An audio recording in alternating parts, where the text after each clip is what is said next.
are now in Italy. Yeah, so we are celebrating Christmas. So pasilip po sa inyo guys kung gaano kalaki yung lilitsunin natin ngayon guys. So yan, as you can see, yan yung lilitsunin natin ngayon guys.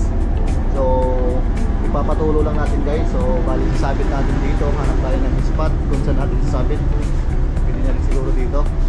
So yan, samahan nyo guys, sasabit natin itong yung baboy.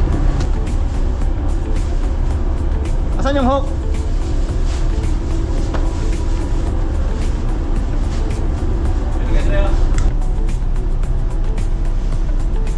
Buhatin ba? Buhati. So ayun guys, napali nasabit na natin. Yan. So hugasan na lang natin to. Antayin natin yung yan, pang washing na kay Maestro. So ayun guys, napali hugasan na natin. Yan. Ako na. Oh, ikaw na. Ano muna doon? Hindi, sige lang. Hugas ako. Yan, so malamig guys. Tangina. So yan. Shout out to second engineer. Yeah. So, yan, shout out kay import natin, Wheeler. Shout out kay Maestro. Yan, so yan guys, bali nagpapabaga na tayo ng baboy. Ay, baboy tuloy. Ang kahoy. Yan, nakikita nyo. So, gagawa na tayo ng uling guys. So yun guys, bali ilalagay natin yung asin dito sa ng baboy.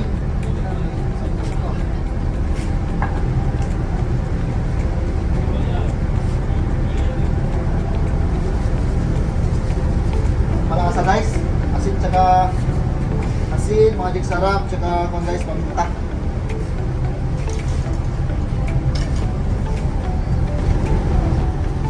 So ayun na guys, nilalagay na yung mga sibuyas, onion leaves. So yun guys, nilalagay na natin yung onion leaves. Ayan.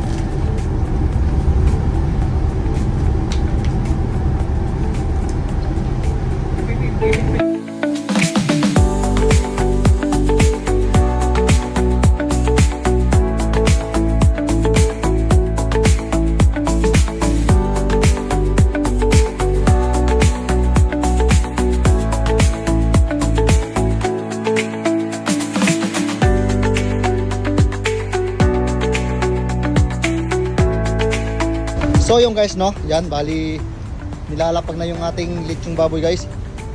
Yan. Yan. Dito. Sobrang baba.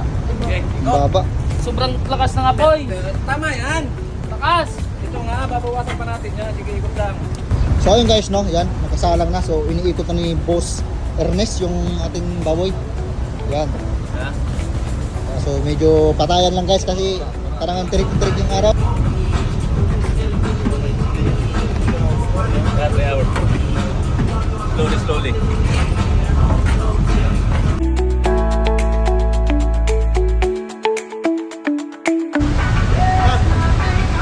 Umukol, bakit yata eh?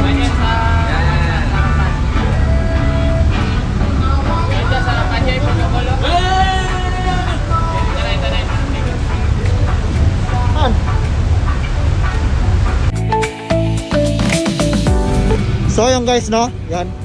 Bali after 1 hour and 30 minutes. So ganyan na yung kinalabasan ng ating lechon guys. Yan o. Kita nyo. So bali ang nag-iikot ngayon guys si Boss Ern. You know. Yan, shout out nga pala sa mga tropa nandun. Sila Jobel, Oiler, Boss Eric, Mayor, saka si Chief Engineer. Yan. Shout out.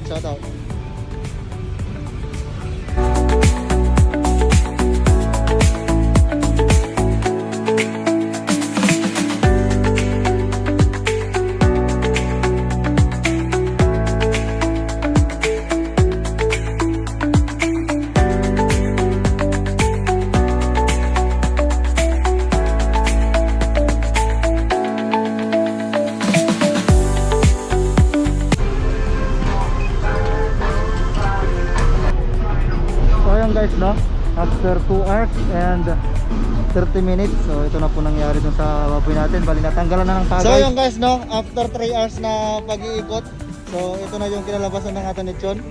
Yan, so kung makikita nyo, yan, may pagkalutong-lutong na guys. Yan o. So yung guys no, bali tayo na yung magpa-final ng ikot nito. baka mapabayaan pa ng tropa, eh masunog. So tayo na magpa-final nito guys. Yan, so after 3 hours and couple of minutes, so ganito na yung itsura ng ating lechon guys. So yun guys, no, bali hinanong natin sa one guys sa grill. So ipapato na lang natin to guys kung sa lagayan.